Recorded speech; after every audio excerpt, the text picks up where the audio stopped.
Yeah, so Mr. Opening Joke is not with us this week. Colin, do you have anything really good memey to say before we get into not the news? Well,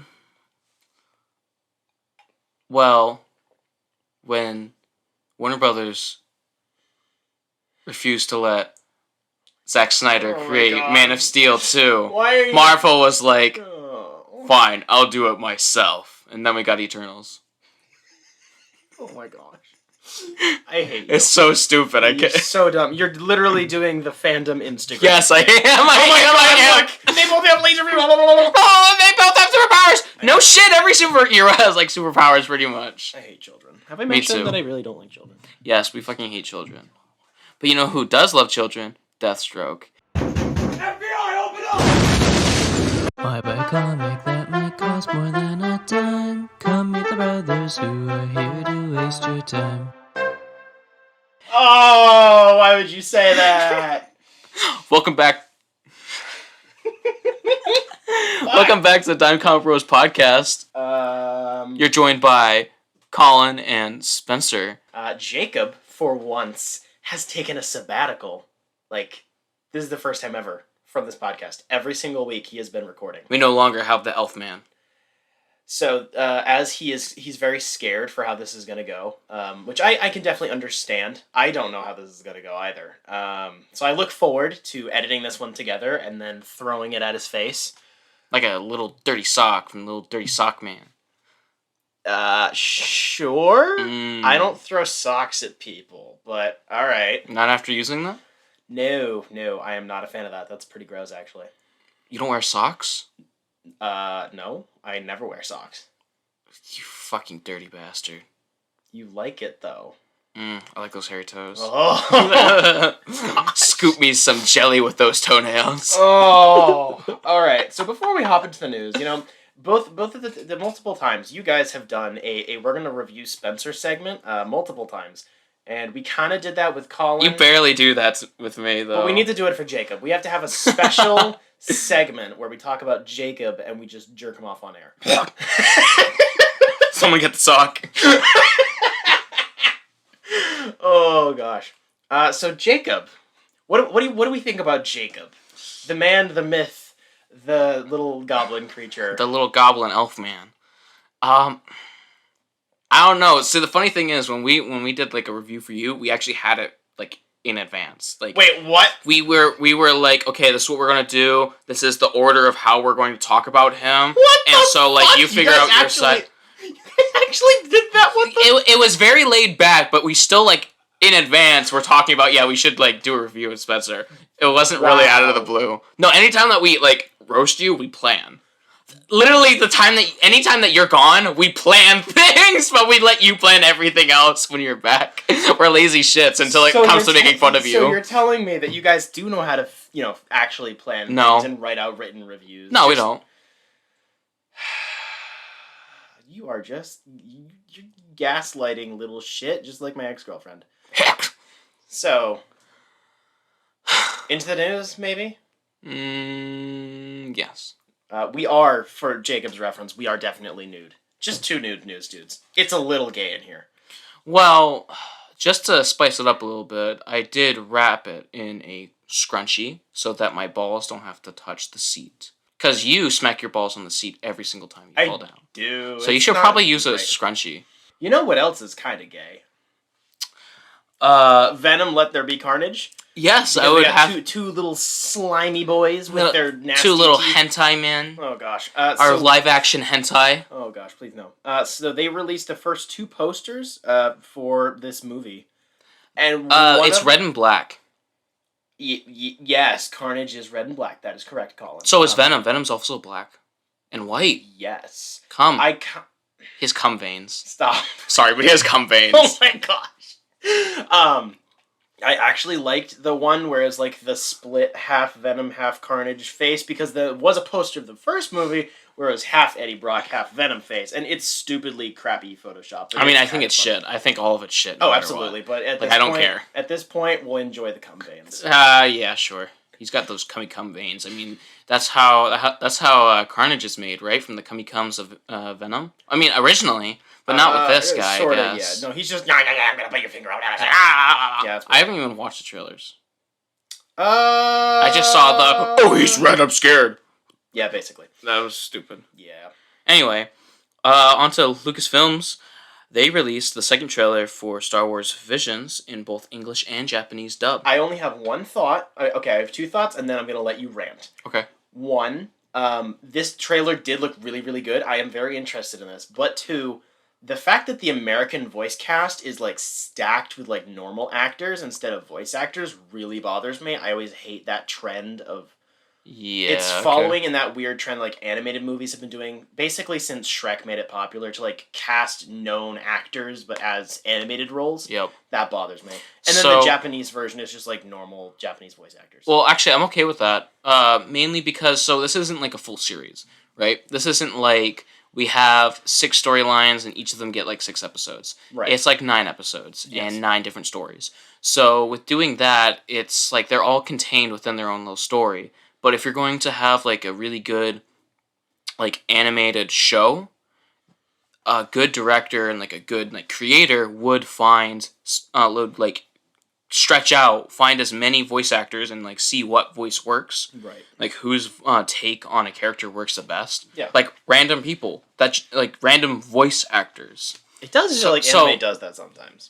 Well, yeah. Well, not just anime, but, like, American. Like, so Steven Universe. True. Steven Universe, Adventure Time.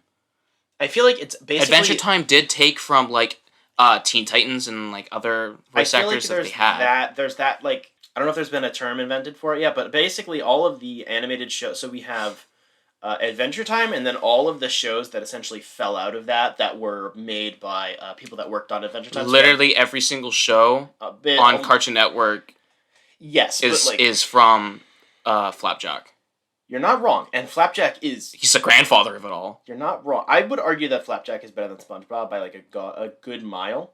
I was watching SpongeBob recently. Nice. But point being, I feel like all of that, like those shows do that, but it feels like everything else is still like, you guys know who Dwayne The Rock Johnson is, right? He's voicing a dog or whatever. Like, yeah. I hate that. Well, I've always hated that. I don't like that if it's for like an ongoing show.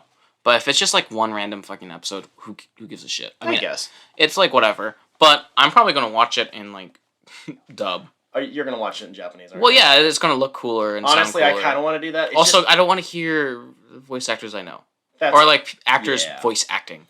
I think I'm with you on that. I might actually watch... I'm usually an uncultured swine, and I appreciate it more in dubs with the English subtitles, but like... Oh, no, I'm telling you, for sure, I watch anime dubbed, like, all the time. But, like, that's because these voice actors are all... They're all the same voice actors. Every single anime is pretty much the same voice actor. True. They're circulated. And it's funny because I like to, like, be like, oh, he played this character, he voiced this character. And it's not, like, something new every single time because it doesn't really matter. It's anime. You're there for the visuals and, like, sometimes the story. I'm just genuinely excited for this. All the different the stories and how much information they've given us on each one of these look really interesting. Also, Star Wars Catgirls. I'm pissed about that, actually. Really? Please explain why you don't like Catgirls. It's a fucking furry.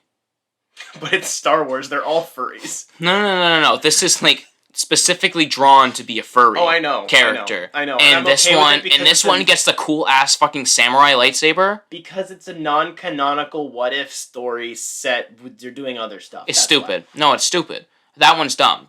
There's probably like 3 or 4 I don't want to watch. I can see, depending on if they're the same ones. Like I don't remember the name of it. There's the one that the chick with the 6 red lightsabers. That one I don't care. So Umbrella lightsaber though. Yes. There's the I don't remember which one it is, and it's really bad. The one that it's getting a book set in the same like mini universe. It's like the most traditional like art style. That's such a generic term that's not accurate, but like it looks like you know which one I'm talking about. It's the one that looks like I would watch it. 6.5 hours later. That's the one I'm really interested in. Yes. No, that one, that's like traditional anime. Like, yes, also like what old, I do... Like, not just like old school anime. That's the one I'm really interested in. That's not really old school anime. but I get what you're trying to say. Old school from where I'm sitting, the rest of it looks, for the most part, not in a dismissive way. It looks like modern anime. The stuff that I'm not a big fan of. Everybody's all... There's a lot of good modern anime, I'm not saying it's not, but Yeah, but like that's a discussion we don't need to have. You know the things in anime that bother me. Yeah, I get it, and that's your problem. Yeah, but I know. La la la la la la la la la la la la la la wah wah wah. I'm trying to remember what I was gonna fucking say about the visions. You want to watch? I do really like that these are actual anime studios doing this. Yes, that's the thing that makes me feel like this. Even if it's not going to be entirely for me, this is genuine art. They're like, hey, let's go. They're branching out. They're literally just going out we're there. We're going to talk to like 10 different really random anime studios and be like, you guys want to do Star Wars? And they're like, some random dude in the back is like, bro, we fucking love Star Wars here. Yeah. Yeah, dude. Yeah, they have Star Wars manga. Mm-hmm. Like, Luke Skywalker looks so much better in manga form. Like, he's literally... So, funny thing about Star Wars, it's like, it's supposed to be like knights in shining armor and shit like that, but it's so anime. George Lucas is such a fucking weeb. Oh, absolutely. Luke Skywalker is the typical, I'm the chosen character, but I'm like, shy, need mommy, and whatever. Yeah. Like, that's like the typical... Absolute. Yeah, and it's awesome. I love that. But yeah. I love that we have these individual anime studios. One of them looks like it's from Studio Ghibli, but I don't think Studio Ghibli's involved in this. No, they aren't. I did check that one, though, because I got the same vibes off of that. Because I'm excited. I want that one. I like how tonally diverse they are, too. They're all, obviously, anime, but they're all very There's different. 3 of them. I wish we would get shows in that art style. I feel like after this comes out, depending on how successful it is, we might not get like full-ass shows, but I definitely feel like we'll get some additional material in addition to just the one announced book. Yeah. But I do look forward to covering this like on the show. That's gonna be I'm excited for it. Because it's going to be very up and down, I bet, per episode. Yes. You're going to be like, whee! The first episode's literally going to be that guitar kid. Yeah, and then that's literally Jacob the first and I are episode. Going to be like all over the place. We're going to love some, hate others. It's going to be fun. There'll be a lot of opinions thrown around. Yeah, it'll be great. And just like socks... we like throwing our opinions around. Cummy socks. So, on with the news. Yes. From comicbook.com, Star Wars Today announced a new series starring Emilia Clarke's Kira.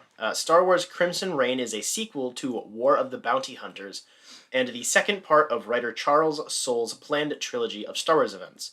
Soule teams with artist Steve Cummings on the 5-part series, which sees Kira come to power as leader of the Crimson Dawn criminal faction during the era between The Empire Strikes Back and Return of the Jedi. Speaking to IGN, Soule hints that Crimson Reign will reveal more information about why Kira went after Han Solo's carbonite-frozen body, thus setting the events of War of the Bounty Hunters in motion. And as exciting as Crimson Reign may be, it's only the middle chapter of Soule's bigger Star Wars story. From the moment I took the gig writing Star Wars, I wanted to do new things in the Star Wars timelines between Episode 5 and 6, using new characters from all eras of the galaxy far, far away, Soule said. Crimson Reign, which continues what I planned as a trilogy that began with War of the Bounty Hunters, is a great example of how I like to write Star Wars stories. Everything and everyone is fair game, and I think people are really going to enjoy it. Await the reign. This is really interesting for me, because I feel like Solo is really, really underrated. And also, yes, I think so too. Because... But I didn't know that she went after his carbonite body. That's because that's part of the current event. That's in the first part of this story. Oh, okay. I'm not aware of the events. Yeah, because none of us are following it concurrently. It's one of those things that, like, it's a spoiler for about 3 weeks, and then you kind of have to acknowledge it so you can continue advertising. Oh. I just really like Charles Soule, particularly in the Star Wars universe. He did the best of, in my opinion, the Darth Vader lines. I'm not done with those yet. You should get on that. I should, but I got other shit to worry about. Yeah, he's just really good. I think that's the one that Jacob's in the middle of right now as well. Anyway, Charles Soule is really good. He's really good at writing comics as well. He's one of those... I think Lucasfilm was doing a really good job of having a bunch of writers that are... It sounds bad, but kind of interchangeable in the manner of they are very adaptable. You have, like, currently their lineup is mostly, like, Charles Soule, Claudia Gray, Dan Jose Older, and a handful of other ones who I can't remember off the top of my head. And they all work really interchangeably between different series and different mediums. So some of them write adult books, some of them write YA books, which are almost the same thing. Some of them are writing comics, and they kind of all switch around every once in a while.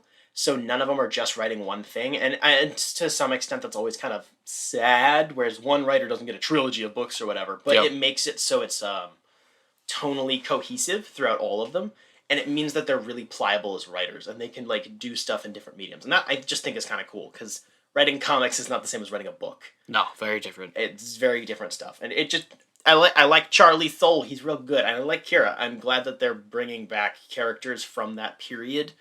Because we know that we're not getting any solo sequels. That's never happening, which kind of sucks. But I'm glad that they're picking up on those plot threads. Star Wars. I like Star Wars. Yes. Yee. Star Wars. So Marvel Studios released the final trailer for the Eternals as well as a new poster.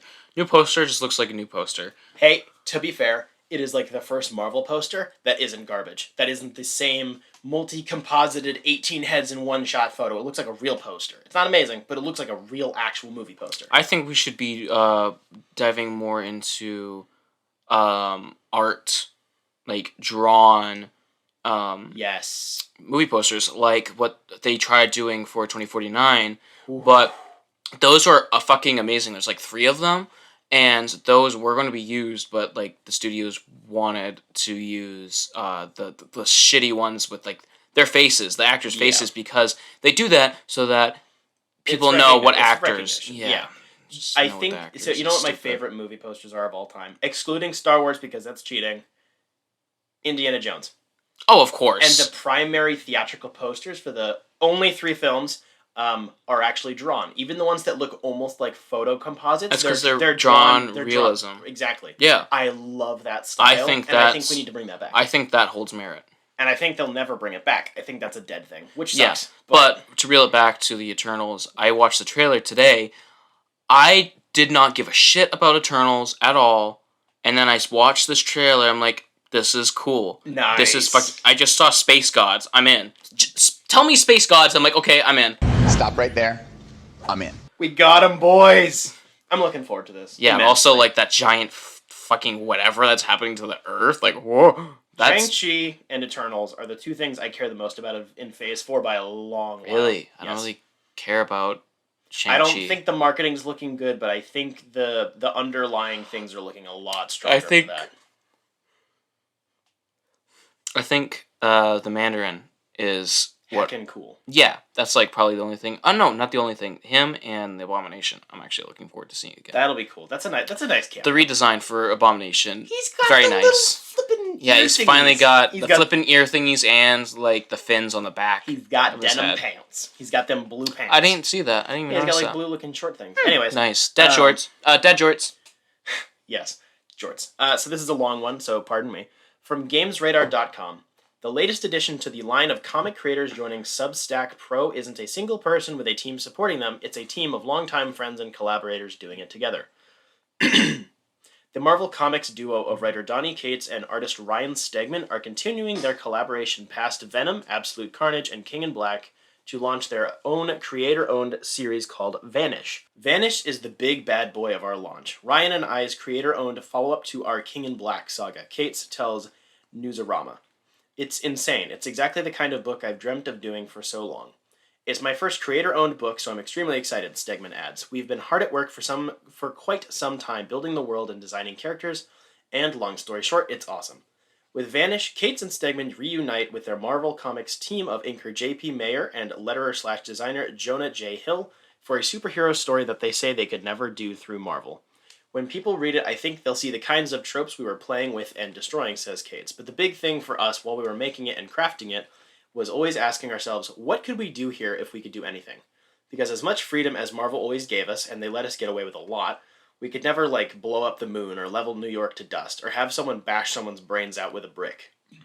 But we can in Vanish. Cates and Stegman have thrown out the term emo bullshit to describe their work together, and with Vanish, they're back on that and then some. We love big explosions, big fights, but also big emotional moments. The underpinnings of everything we do are those emotional moments, says Stegman. And as an artist, I think I thrive doing those types of things. And boy, does this book have that in spades. 2 other Cates-written projects, Flood, with artist Megan Hutchinson Cates and colorist Dee Cunniffe, and The One You Feed, with artist Ryan Burnett, will be serialized on the KLC Press Substack Pro newsletter. Those 2 books were previously announced to be published by Image Comics, and Kate assures us that that hasn't changed.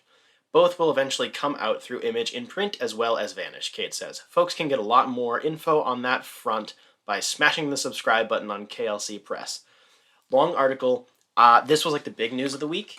I'm super hyped for this. I know that some people aren't huge fans of what is essentially like Patreon for comics, but I think to encourage the creators to get a lot more control over what they're doing in terms of like monetarily speaking, as well as creative control, I do think this is going to happen a lot more frequently.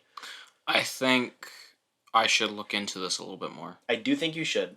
We also talked about this, I believe, last week or the week prior with James Tynion IV is doing his own newsletter as well. They're non-related. They're just using the same formatting. And I think that was last week because you weren't here for that. Yeah. Jacob and I talked about that a little bit. We're both a little confused because neither one of us had done enough research on it. Essentially, it's a literal newsletter. Like, it comes to your email inbox. You subscribe to different tiers on the website for it's like a platform. Okay. So you have essentially, just use the example of Patreon. You know how many people are different people on Patreon. Yep. You can go to that individual page, subscribe for different tiers that have different stuff. Yep. So you subscribe to this line, and some tiers have additional behind the scenes content. Some of them have, promos or whatever.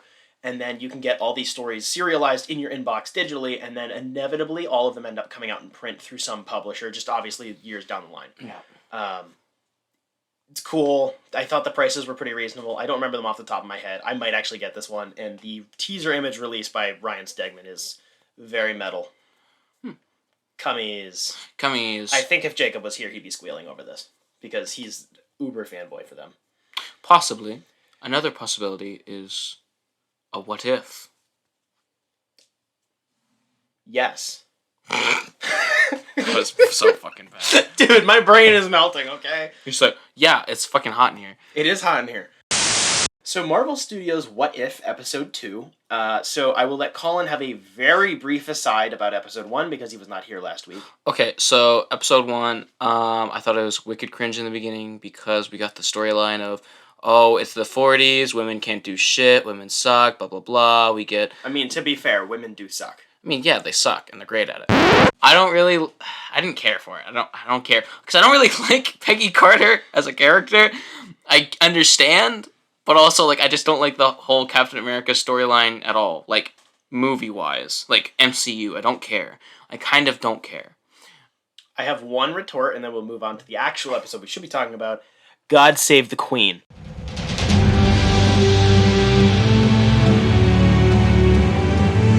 Fuck you! No, not God Save the Queen. Fuck you, get pegged.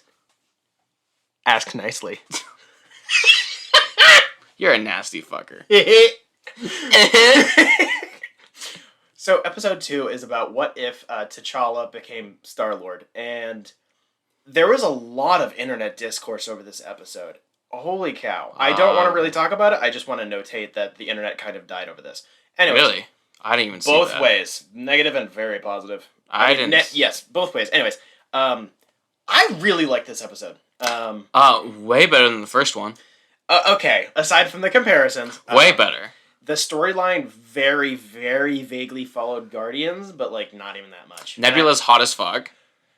Yeah. The blonde works. The blonde wig is so comedic. I kept watching it. I'm like, that is just a wig. Why is she wearing a wig? And it's never addressed. She's just wearing a wig. What's wrong with that? I'm not saying there's anything wrong with it. It's just funny. I love it. I would have wished that they made it a red wig, like Karen Gillan's That's what I was thinking. Color, but maybe that was in reference to the fact that Karen Gillan actually shaved her head to play Nebula. That might have been what that was. That was crazy that she did that. She's a killer. Anyways, I thought that the voice cast was a lot more even-keeled with this one. Something I had notated with Jacob about last episode was it's very mixed. Some voices are returning people, some people are new people, and I don't like those two clashing.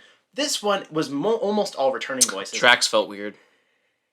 That was because it wasn't Dave Bautista. I know. Yeah, Drax was a little funny. Fuck them. But honestly, Chadwick Boseman killed it. And yes, it's sad that this is probably the last time we're going to get to hear his voice, but holy cow, he was really good. Yeah, I liked that a lot. I mean,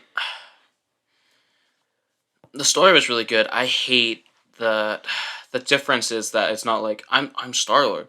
Who? I don't know what that character's name is. I forget. That's, whatever, Ronin guy boss. Yes. Yeah, whatever. I hated that. It was I thought too it was much. cringe in like the best way, where it's like, oh my gosh, this dude is so obnoxious. It's too but much. I don't know. It was too much for me. I hated that. Our boy Howard the Duck. Loved that. That was nice. I Loved was sad having that they Howard. dropped him about 30 seconds in, but that was Yeah. Also, Buffman Collector Man. cool. Yes. I like the fact that this episode genuinely follows no actual logic. It's like Yes. I think I noted that last episode, this is very much so a kid's show, in like the best way. It's really simple, it's really over the top, it has clear lessons, bada bing, bada boom, we're done. This one's like, T'Challa has no powers, and he's throwing down with the Collector, who's like swole as shit and using really powerful things. It's like, this makes no sense. Captain And I America's shield. don't care. Yes, Mjolnir. Mjolnir. Mjolnir. Anyways. Fuck you. Mjolnir. I thought that was pretty funny. Meow. And same thing with Thanos, which was a really Oh, unexpected I love that. arrival. How they kept coming back to me is like, It's but not but genocide. it's efficient.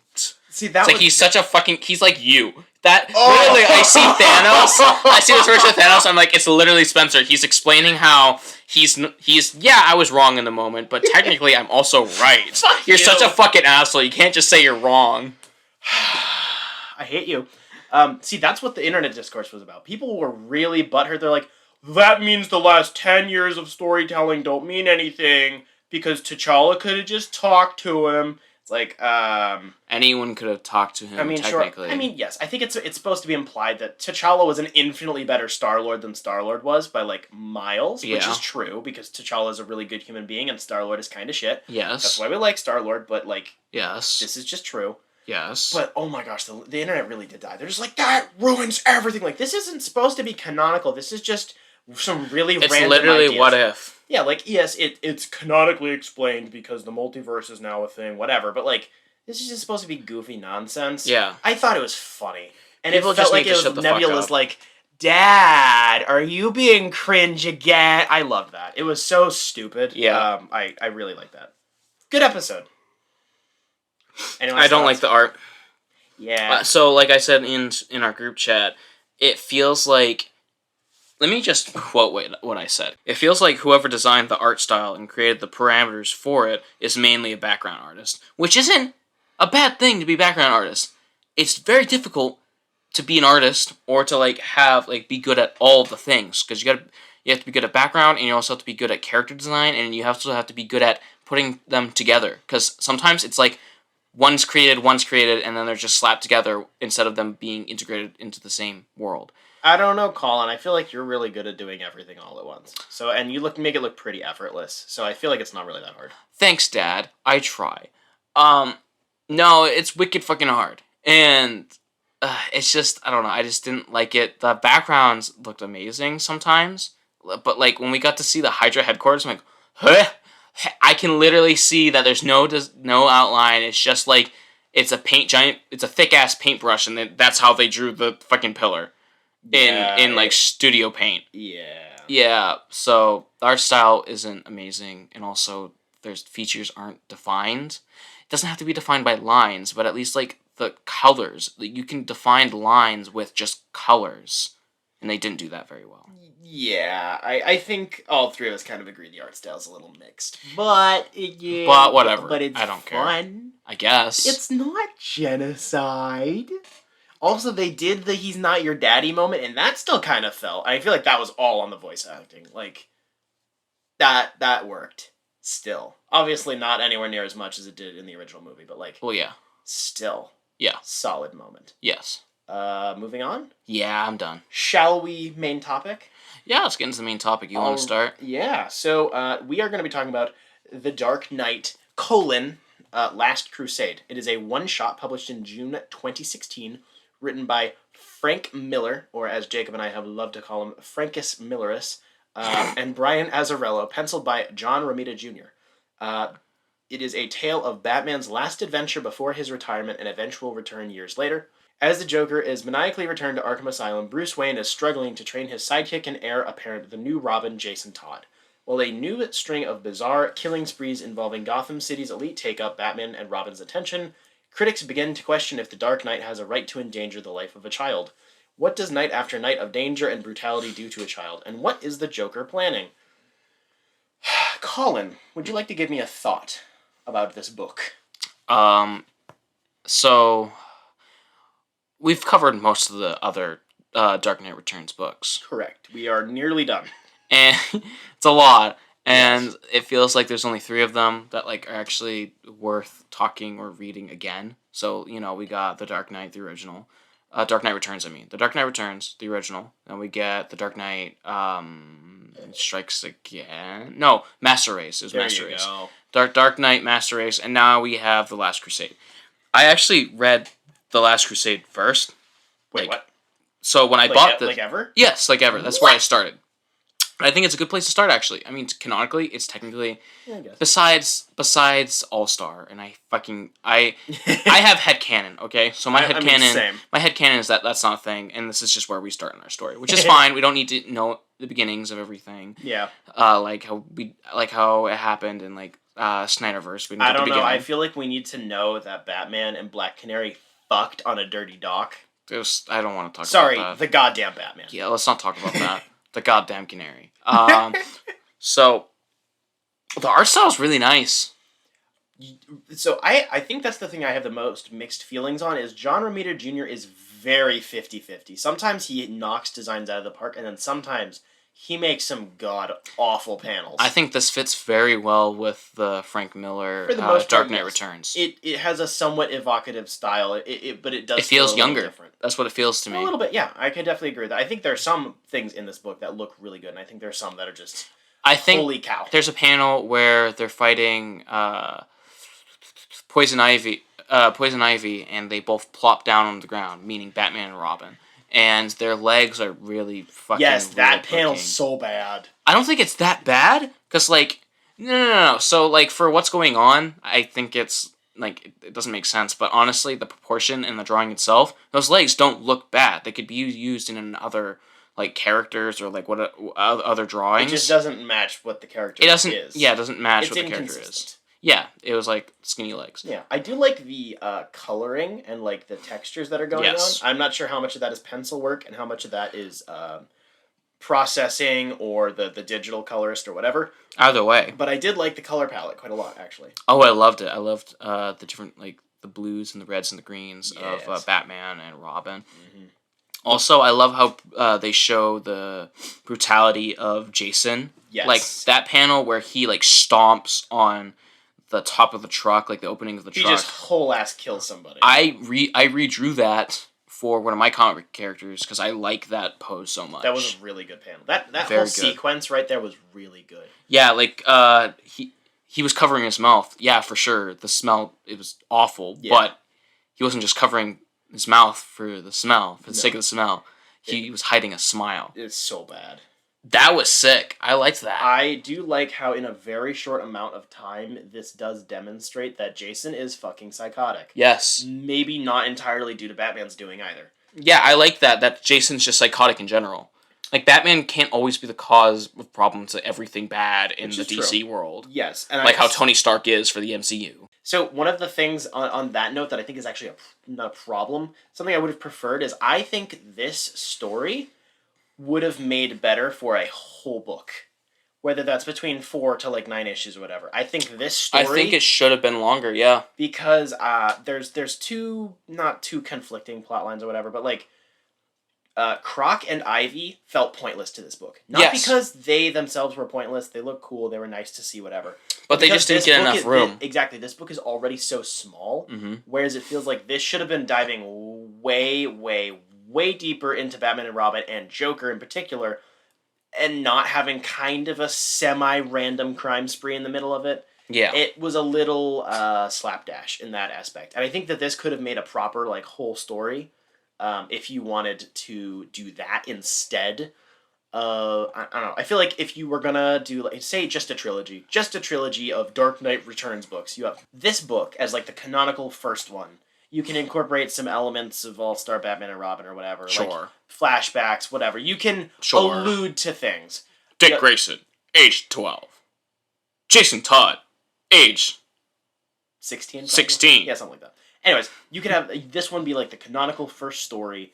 Then you have Returns exactly the same way it is because it's awesome. Yep. And then you could have incorporated parts of Strikes Again and not Last Crusade, Master Race, kind of should have been incorporated and really narrowed down to one story. And I feel like that would have made for a better, like, overarching narrative about Batman's relationship to his Robins, way more than what they did.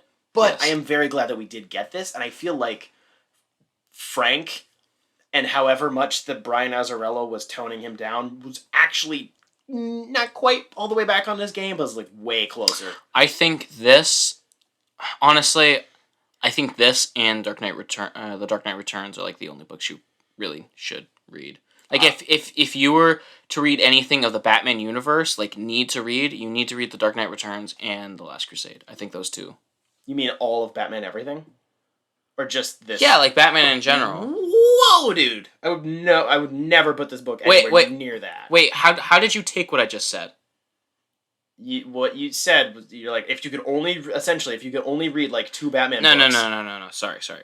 In this These universe, are the books. yes. These are the books that you need to read out of everything of Batman. From Frank Miller. There we go. These 2 books. Yes, I can definitely agree to that. So Frank Miller is doing his disembodied narrator again, and I fucking hate it.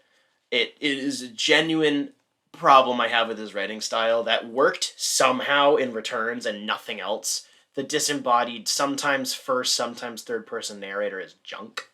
It's so obnoxious because it doesn't fully embody anyone's perspective, and that makes the book less engaging because this is supposed to be a slightly more introspective, character-focused book. Yeah, and sure. The narrator really doesn't help with that. Yeah, I don't mind it. It's not But as you know bad what? as it You know what I could do have been. miss. You know, I really wish that they would do for every time we got to see Jason. I really wish we got the disembodied Jason Todd, age 16. I really miss that, actually. Oh my gosh, no. Please, God, no. I do like this Joker. I don't like the fact that he basically does nothing in this entire book. Yeah. This book is basically just, look at Joker sitting there smiling and not reacting to things, but he's planning something, and then at the end of the book is like, he planned something involving Robin, and then the book ends. Like, I really wish that they had done a lot more with this Joker, and I feel like that is something that you would have needed a bigger page count for. But I do like his design, and I like how, like, when he does speak, I do like how it's written. He actually has some decent one-liners here. And I like the fact that there are, like, cycles repeating in this universe. Yes, it's the whole Batman fucks up his Robins thing, but I like the fact that you've seen the cycle repeat itself a certain number of times, whereas you saw it with Dick, you saw it with Jason, and then you see the cycle get broken with Carrie, and I like that. It makes me have happy fifis. I actually don't like that it's not Joker that's beating the shit out of Jason. It's like thugs, just 2 thugs of Joker. That is kind of weird, and I think that's... I feel like there are 2 different, like, trains of thought in terms of leaving it as a not really ambiguous ending, but just, like, kind of ending it. Mm-hmm. Is it could have been cool and, like, yeah, you know what's gonna happen, but it didn't really feel like that, and then it ends up feeling like, wait a minute, is Joker not even doing it? Are we done? Is the book done? Mm-hmm. Damn it! It feels really unsatisfying in that, because it's kind of building up to I wanted stuff. more. Yeah, it feels like it's building up to something a bit bigger, not... You need a whole third act of Jason just getting the crap kicked out of him and murdered or whatever. I mean, that's fine. I would have been down for that, but, like, that's not what you need to make the story better. You just need a little bit more meat on the end. Mm-hmm. But it just not great. And I do love the fact that Batman's last words to Jason are, like, really aggressive, and he's essentially telling him to go fuck himself. Like, that kind of sucks. Whereas near the end of the book, it's like they're having an argument. He's like, Jason, go to bed, basically. He's like, no, be a bad boy. No, we're not going back out. And then Jason storms the hell off. I'm not going to explain to you how much you care about me, so, like, I'm trying to keep you safe, blah, blah, blah. It's Batman being a dipshit again. It's just Batman being a shitty dad. Yes. And then Jason is like, I'm gonna go do this myself, and then he runs off, and then he gets oopsed. He gets very murdered. And I just, there's something really heart-wrenching about that, where it's kind of, it does evoke, Jason Todd's, like, mainstream death, where it's like, Batman didn't end on the bestest of terms with him, so it kind of sets up lots of internal conflict on that. That was a good moment. It actually felt impactful, not like, wait, Jason's running away, wait, Jason's gonna die, wait, what? It's more like, oh dear, you're not gonna end it like that, are you? And then 2 pages later, he's dead. Yep. I like that. We never really get what-if stories about Jason surviving. Except for, like, I don't want to talk about that shitty animated movie. Yeah, let's not talk about But I'm not talking about that, but, like, Yeah. let's just talk about this for, like, a second. Like, Jason Todd... Actually, no, we do have one, and that's just Dick Grayson as Jason Todd. True. But I think the point to that And is that's the White Knight. Yes. Chris but, the White Knight. Yes. But I think the point to that is because everyone's interpretation of how Jason Todd, like memory-wise, is a little different. Jason Todd wasn't actually beaten to death with a crowbar. He was actually blown the fuck up. And he did actually die, and he was resurrected. But also part of the resurrection process was Superboy punching a hole in reality because Final Crisis was going on. What?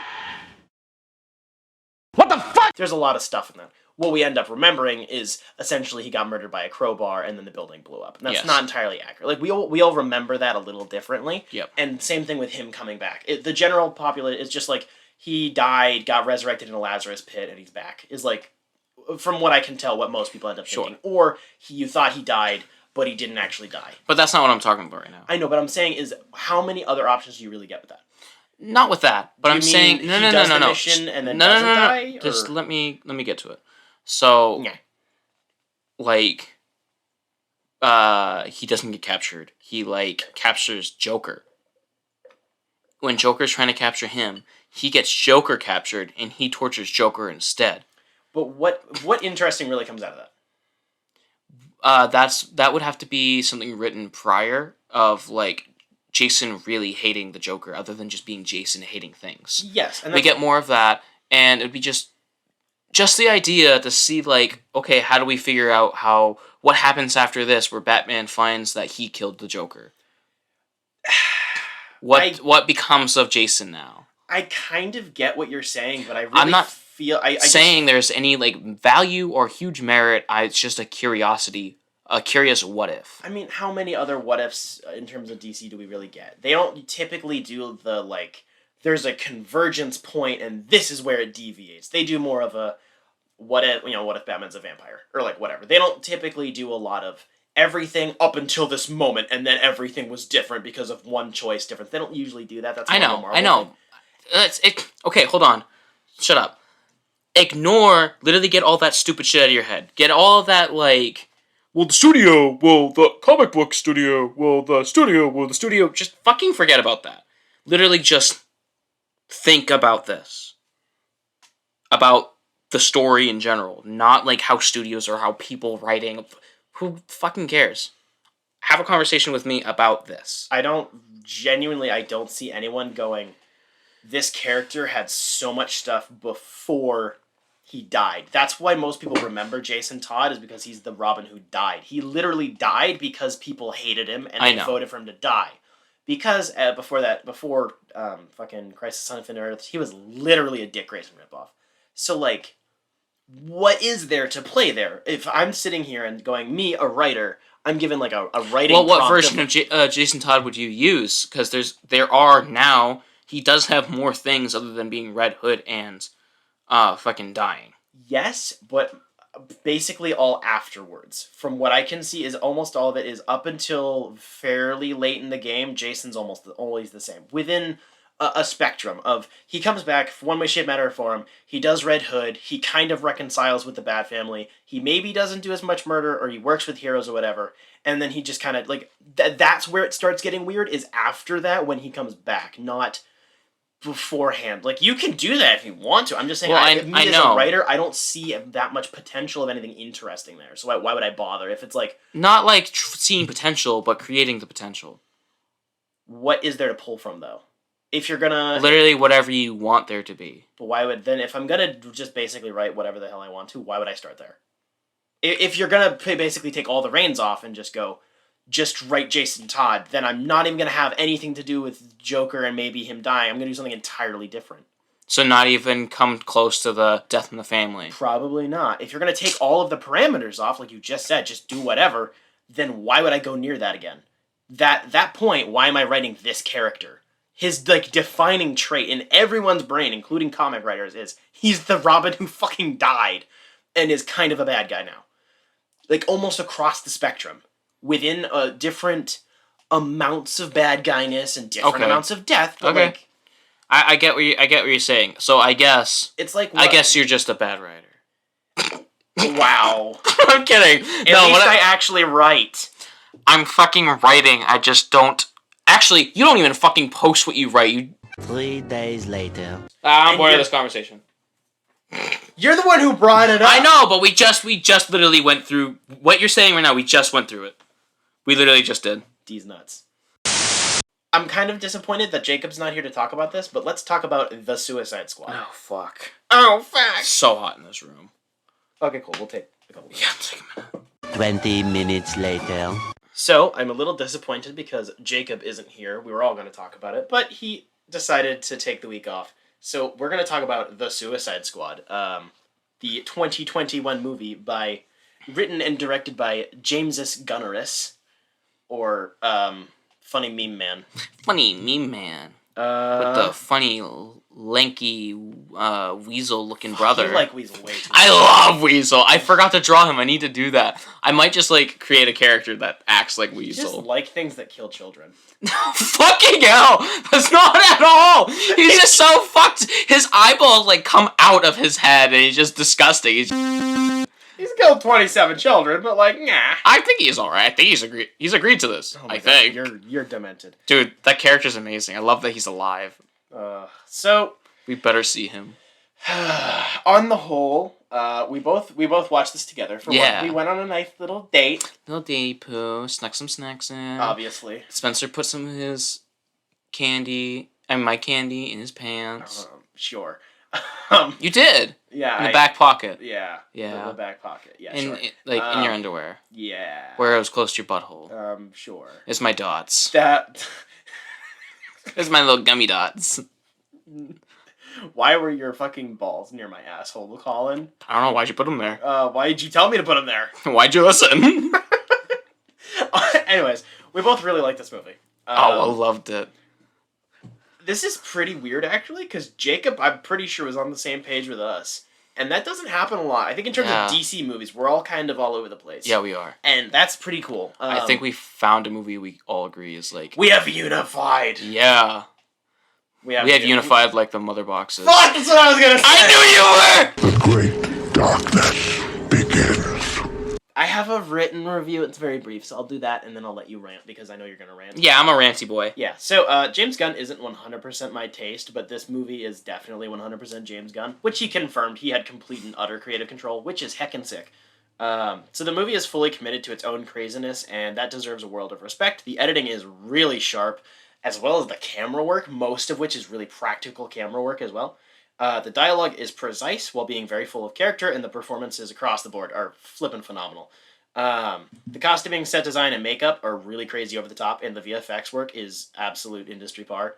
There was one particular thing, the fight between Flag and Peacemaker in Peacemaker's dome. That was done really, really cool. I wanted to look into that. So it was they shot the fight normally, from like the angle. Yep. They shot the helmet, and then essentially they composite wrapped the footage onto I figured the they did dome. something like so that. like they didn't actually shoot it in the dome, but they may as well. It's really cool. Well, yeah, because if they were to shoot in the dome, it would have to be at like a fucking crazy ass angle. Yeah, you to make have it to- look like you're looking at it straight on. Exactly. And that's like almost impossible. Right. The way that James Gunn can fit all of his friends in for cameos without breaking like movie logic is awesome. I always appreciate that. He shoves all of his friends in there and I nobody love that. cares.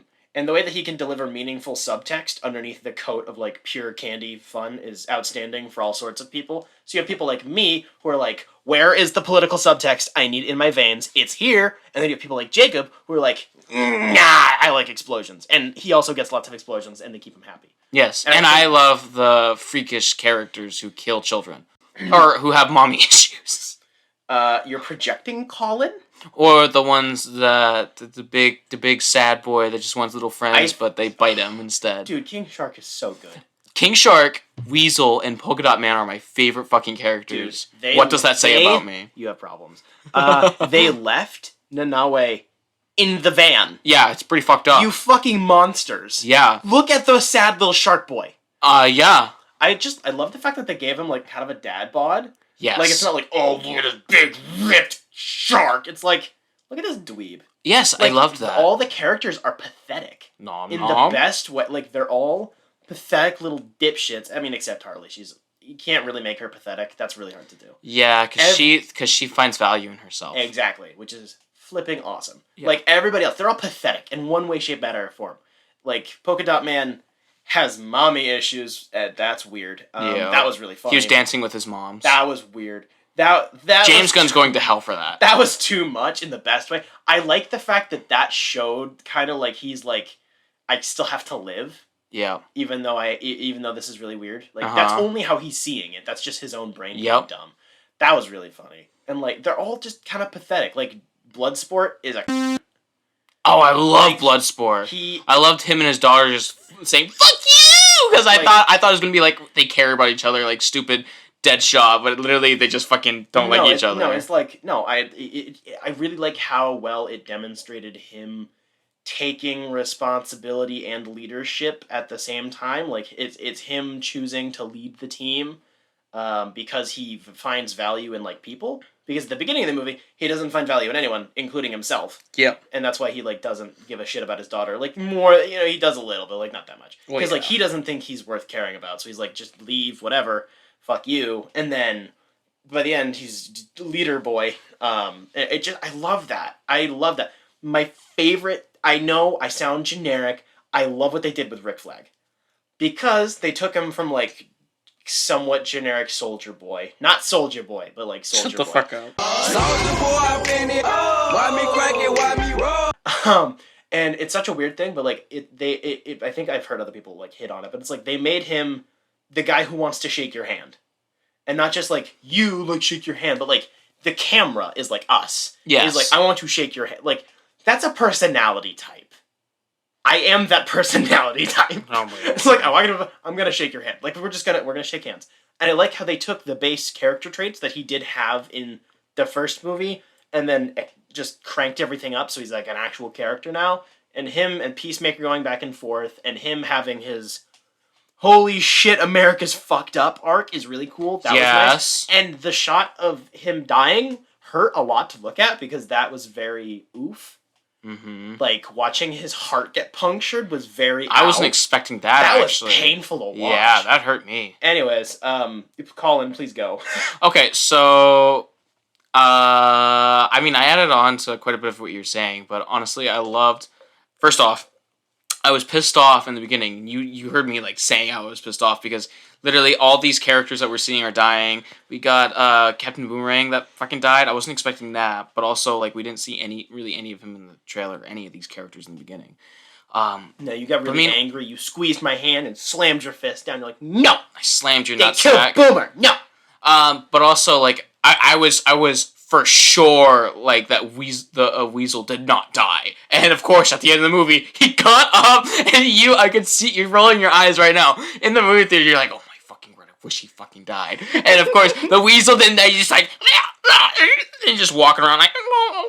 I am dead certain. So, the Peacemaker post-credit scene is obviously setting up something. Yes. I am 100% sure that Weasel didn't die thing was purely so James Gunn could go, little bro, do more mocap. That's it. He's just like, I like my brother doing dumb shit. He has 2 roles in this movie. Just do more. Just waddle over there, be weird, and I'm fine with that. Literally, since that was like the last shot that we saw, pretty much. So fucking weird. I'm fine. I'm okay with life. But I would love to see him in more stupid shit. Anyway, I want to see him actually murder children. Me too. I really like the Polka Dot Man. His arc was really nice. Also, like, him caring about that random ass guy that was with them, and like everyone else didn't care. Like, his name was Milton, and no one else knew. Yeah. And like that showed that he cared about everyone because like he doesn't care about things, but like the fact that he always feels out of place, but he felt like he belonged with them. Yes. Once they started their superhero whatever, he felt like they all were connected, and so he felt emotionally attached to this character. Yeah, somebody invested in him. Milton was helping them, and he's like, oh, okay. I love the fact that he's really kind of subtle. Like, he just really tries not to kill anybody. Like, for the most part. Like, partially you're just like, oh, I just don't like using my polka dots or whatever. But like, it's just a rash. Aside from that, like, one time where there's the platform of people and he just ass blasts them. Aside from that one, it's like he tries really hard like to not do that. Yeah, he wants to be like not a bad guy. I loved the fact that he had his hero moment and then he fucking died. I was actually pissed about that. Not because it was like a heroic sacrifice. It's like, yeah, I'm a superhero. Dead. He could have been. I think he could have been utilized actually. Apparently, this is not confirmed. Apparently, there was an ending where him and Ratcatcher 2 switched. I don't know if that was Ratcatcher died. Yeah, I'm not sure if that was in terms of like a fake script or they shot both so the actors didn't know or whatever. But I heard something about that. I don't think that would have worked as well, but it's something. I don't think he should have died. Why? Because I liked him, and also he could have been just utilized as another Suicide Squad character. I think he could have just been used for the next movie. It would have been funny, or like whatever. They should keep using certain characters all the time. Like Harley Quinn's forever going to be in. She's the only original, and she will always be the only original. I think the big thing with this movie is the fact that it actually took advantage of the concept of the Suicide Squad. Yeah. Of people will die. And actually will die. Oh, I loved how people were betting on it. Like the people in the offices, they were actually betting on it. Like it just felt so real. Like it felt like real world. And yeah, David Ayers, like I would have loved to see it to be like in its true potential and like how it was gritty and dark. But I feel Suicide Squad is better. Oh yeah, I feel like there were many Suicide things just Squad in that movie anyways. Suicide Squad is in better hands with James Gunn. I hope James Gunn never makes another one. Not because I didn't like this movie or because James Gunn. I think this should be exactly like the books are. Every single time you do it, it's a new creative team. They completely wipe the slate of basically anything. They carry over like 2 characters. They just do it again. Obviously, Harley Quinn will always live. But like everyone else can just die. Every single time you get an entirely new lineup, new creative team, new tone, and just do fuck all. Sure. I want that. Fine. You know, I don't really agree with you, but I understand and I can see your point. I'm sure you can see my point. Harley Quinn looked very nice in this movie. Sure. I mean, I can understand, but also, like, Margot Robbie just kind of pisses me off because she plays, like, asshole characters. But actually, no. I haven't seen her in much, to be fair. But, like, I actually don't... I wasn't annoyed by Harley Quinn in this movie. Yeah. This is the first one I was not annoyed by. Nice. And I like that. That was very good. King Shark? Yes. Something I noted to you while we were watching it was the fact that she intentionally put on boots. Yes. To go run around. Yeah, instead of heels. It's Thank God. Dumb thing, but it's like... No, it's such an important thing, though. It's a nice thing, so it gets the stupid, nitpicky people like me that are just like, oh, good, she's wearing actually appropriate footwear. Yes. It's like, oh, that's nice. That's such a dumb thing, but like it helps. I do love how she carried the spear around. That was great. I hated Javelin. I wanted him to die immediately. I wish he died even sooner. He was obnoxious. But like that was funny. That was good. I know what this is for. That was adorable. I just love like fucking characters. I just love like silly, goofy characters that do have like a lot of emotional depth, but like it's subtle almost. Yes. So like King Shark, he's like puts his finger over his nose as a mustache. Oh my god, like, so cute. Ooh. It's like even if you were disguised and you did actually trick us, we'd still have to kill you because why is there a giant man shark? And he goes and he turns around and he goes, fuck! And just stomps his foot, and I was like, oh my word, I love this man. Jacob told us, because he saw this first, which was impressive. When the hell does Jacob watch a movie first? No clue. He's texted us, and he's like, yeah, so there's a character in this movie that's literally Colin, because Colin called it, and he was right. And it's King Shark. I did call it? Yeah, I'm pretty confident you were the one who was like, I bet that's going to be me or whatever. Like, some dumb shit like that. Well, no, I thought I said that about Polka Dot Man or something. Maybe, something like that. I don't know. Yeah, and then Jacob was like, yeah, I could not see it the whole movie, and I think that's 100% right. I know. I literally need to watch this with Abby, because I said this to her. I said to like all my friends that are going to watch this, I said, yeah, if you watch the Suicide Squad, look at King Shark and think of me. You literally can't see him any other way. I identified with him reading the book upside down. Be like, yes, read. I love book, much smart. King Shark, none way smart. That was great. Shut up! I know how to read a fucking book. No, I meant more like me. Yeah. That was nice. It felt like, because in the trailers, I thought I was actually gonna get a little annoyed with it, of him being like stupid. But they just played it just right. Yeah, it was very balanced. They did it didn't feel like they were taking advantage. They gave him sad moments, which was exactly. It didn't feel like they were just balances out with his stupid. Yeah, it wasn't like they were like taking advantage of like a dumb character or whatever. Mm-hmm. Like that happens in other movie. I don't like it when there's like one like meme character Yeah. or like one where it's like, okay, there could be emotional potential, but you only want to use them for the comedy, so that I don't want to care about them anymore. Yep. I think that a lot of movies do that really poorly. And this one's like, no, they're all stupid, pathetic jokes. Yeah, and like everyone gets a good meme. Peacemaker and Bloodsport having that shootout contest, and it's so like funny. no one likes to show off. He's like, not unless if what they're showing off is dope as fuck. And he just turns the camera and looks at us, the audience. He's like, that's fuck. true. That's true. Oh, And it's just they're such fucking children. Like Yeah, Peacemaker tries to touch him while they're all standing there. He's just like fucking slaps his hand out of the way. That's real life people. Like even if they are like supervillains and that's people. And if they're people, they would do stupid shit like that. That happens at work. Yes. Like I see that at where I work. Absolutely. That was a really good sequence. Also, John Cena and Tidy Whities was something I did not want to see. I wanted to see that so bad, and I didn't even know I did until I saw it. That was funny. I just like how there was just a pair of Tidy Whities walking, just floating. Yeah, dude. That was weird. It was amazing. I loved that. They were talking too. I wasn't sure where that was coming from. I think it was coming from the crotch hole. Probably. But how do the Tidy Whities talk when they're stuck under the blue shorts though? In that like all those No idea. like the helmet too. So is John Cena like inside that helmet? Because like No. all the because he's not dead. All the John's- dead souls go into this helmet. John Cena doesn't exist. Yes, he does. He's just camouflaged. No, John Cena never existed. Not true. The real John Cena were the friends we made along the way. And his name is John Cena! Friends like Ratcatcher 2, who I Oh didn't my think I was gonna fucking like. word. Yeah, I liked Ratcatcher The first joke was like, God damn it, they made a millennial joke. Am I gonna hate this? And then they never made that joke again. Yes. She felt very relatable. She's like, I'm just tired. All the time. Like, she's just sleeping. Like, Yeah. I like the fact that, yes, they did a whole father-daughter surrogate, like, emotional core of the movie or whatever, but it worked well. It wasn't overdone. No, it was, it's super over the top and clumsy. Nobody cares. It's like, her father, Taika Waititi, literally states the theme of the movie. Yes. Literally. In the climax. Yes. Who the hell cares? It was awesome, and then Bloodsport, like, gave Sebastian a little pat-pat at the end, and we all were happy. You see who that is? That's your mom! It's your mom! You just see giant freaking his mom's punching the shit out of everything building. This movie did 69 and your mom jokes well. It's so well. How has that ever... 69 and 420 and your mom have never been funny. But this movie... But they have. I mean, yes. But not when, like... Your mom. Adults do them. Because then it's like, you're trying to appropriate my culture of being a child. Yes. But this was like, oh, this is great. But it was so Harley good. Quinn said 69, and I laughed. Mm-hmm. That was funny. 69! Very nice.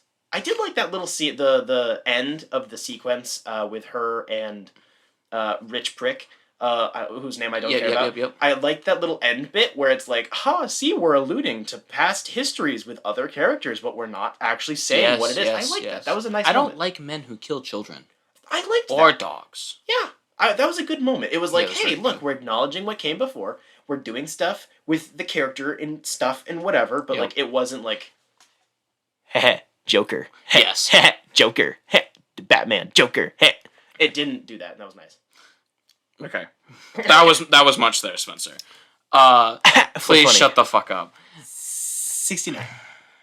I'm going to end the recording if you keep doing stupid shit like that. I'm going to end you and then myself.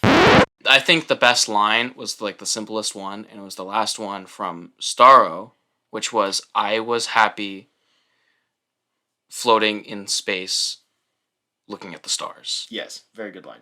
That is still one of my favorite. That still like sticks with me. Like I would love to incorporate that somehow. Write it on my flesh. I was impressed with the amount of depth given to Starro and the anti-imperialist storyline whilst we're dealing with weird people. So literally, and booze. Our space creatures, one just wanted to go home. Yes. And one just wanted to enjoy the universe. Yes. Why the fuck can't what is our aliens got problem? They need therapy, man. Fucking Steppenwolf just wanted to see Dad, just want to go back home. Yeah. And Star just wanted to enjoy the universe and floating. Yeah, dude. You know what? I think we need to find them the right therapist. Mm. Who do you think would be a good therapist for these people? Fuck. Out of already existing DCEU characters. Oh, okay, so not like comics? Nah, just out of the people in this universe, who would be a good therapist for all these really weird people? Alfred. You really think Alfred would be a good therapist? He'd be like, guys, shut the fuck up and drink some tea and go back out there. Yeah, he'll give them tough love. I don't think that's what some of these people need, though. Probably not. No, I think that might make some of them worse. Probably. Maybe Bruce Wayne. Maybe Bruce Wayne at the ends of Justice League. Maybe give him a nice little pep talk about hope and honestly, yeah, family and stuff. That version of Batman's probably my favorite, but we won't get into that topic. But what we should talk about are our beloved patrons. Yes, our Patreon money people that give us stuff. Nerds, definitely nerds. Yes, so we have Jeff Lawrence, Wesley Eaton, and Business Casual, who is an extra simp. Extra simp that we saw at Free Comic Book Day last weekend. We did see them. That was pretty heckin' cool. Thanks for giving us money, you suckers. Weirdos. Why would you ever give us money? We have these conversations regardless of whether or not you people pay us. But yeah, sure. Pretty much. You can find us on patreon.com/dimecomicbros if you also would like to become a simp and have us say your name. So you can put it on loop and then jerk off to it. If you're really into that, you can do that. We also have various other tiers of content. You can get some sketches done by the boy, the man, the myth, Me? The doodler. Yeah, you. Oh yeah. I can do that sometimes. Yeah, sometimes. Get some stickers. We do like our stickers. Sticker Boy isn't here right now, but he'd probably go, stickers! Stickers! And lots of other cool rewards. I don't know why I just did that. Reverse Flash, why don't you? It was me, Barry! It was me, Barry! Remember when you were making out with your first girlfriend, and you came right as she touched your leg? It was me, Barry. I jerked you off at super speed so it'd seem like you nutted at just a woman's touch! That meme is so good.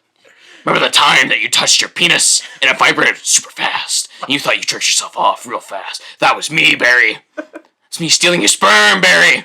Oh my god, stop. You can also send us an email at dimecomicbros@gmail.com for business inquiries. Memes. Memes. Tell us that you hate us. Anything. Hate mail, dick pics, titty pics, those two. Anything. Preferably male titty pics. Alright, bud. You good? Wow, you really missed Jacob already. Okay. And anything else you want to send us an email? I don't know, some random news topic that we didn't cover that you want us to talk about? Won't talk about anything it. You've made that you want to share with us, anything like that, that'd be cool. You can also find us on social media doing social media stuff, Facebook, Twitter, Instagram, you know the deal. Yes, do interaction, please. Put a comment, like type out some words in a sentence or two. Mustache. Yeah. What's your favorite King Shark quote of this movie? Tell us that. Something like that. Tweet us something. Yeah, you give it a like, a subscribe, smash, just Hulk smash all those buttons. Just stomp on it, you know? Just Starro. Stomp on it with stomp. those. Yeah, also, Starro had a juicy dumper. That was kind of weird. Starro also had, like, really gross vagina armpits. Can we not talk about that? That was disturbing as hell. I kind of don't want to watch that movie again because of that. That was really disturbing. That was a little too much for me. Very funny, very gross. I don't know about funny. That was gross. That's James Gunn going back to his horror roots. Yeah. And yeah, any final words for the boys and girls and NBs listening at home? Any of them? Words? Do you have words for them? If you follow me on Instagram, be sure to check out my Space Adventure stuff. I don't know why I said that. I thought I was going to come out with something funny. Just clip that. Just get that out of there. You self-promoting whore. That's what I'm here for. You're definitely a whore. That's for sure. You're a rhyming bastard. Okay, let's go slap balls. Is Etrigan a bastard? Or is it, does that have anything to do with him? Or that was bad. I was trying to go somewhere. You could cosplay as Etrigan. Why? You could. He's just big and a dragon demon thing. Yeah, you could do it. Why? And you could rhyme. I'm surprised no one's made no one's taken up the mantle of any poetry, anything hasn't taken up just being Etrigan. What?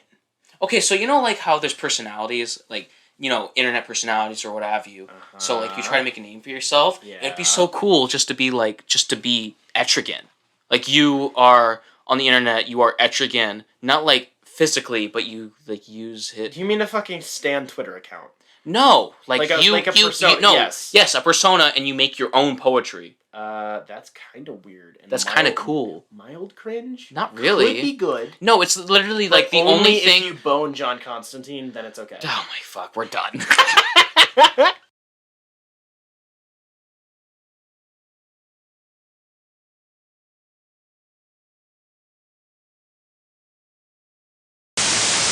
But when it's just the two of us, it's just really hot and steamy, and like... Can you back up? You're coming in really hot, and I'm not sure what else to do. I am hot. No, you're not. Yes, I am. You can't tell me that I'm not hot. You know I'm hot. You're warm. I know that you're warm. But You're lukewarm. At least somebody's spitting me out. But wouldn't you rather be swallowed?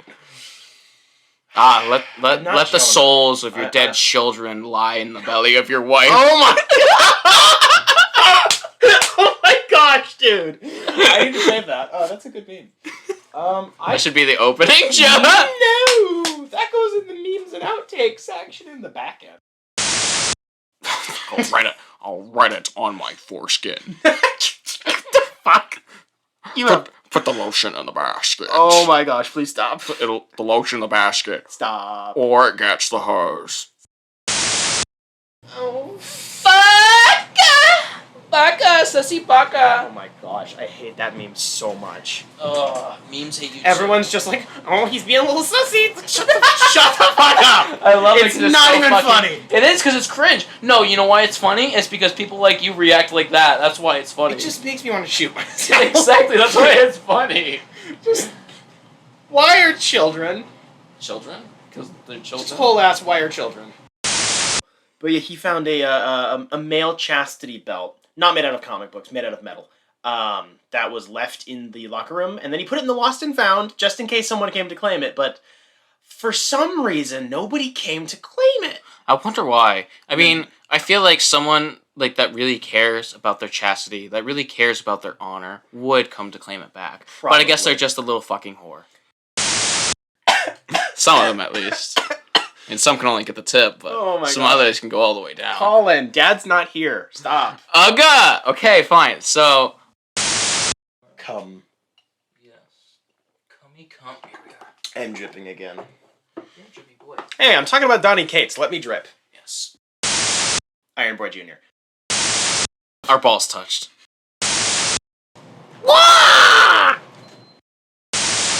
Mother.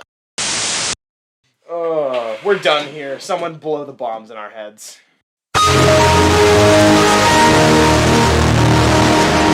Double kill.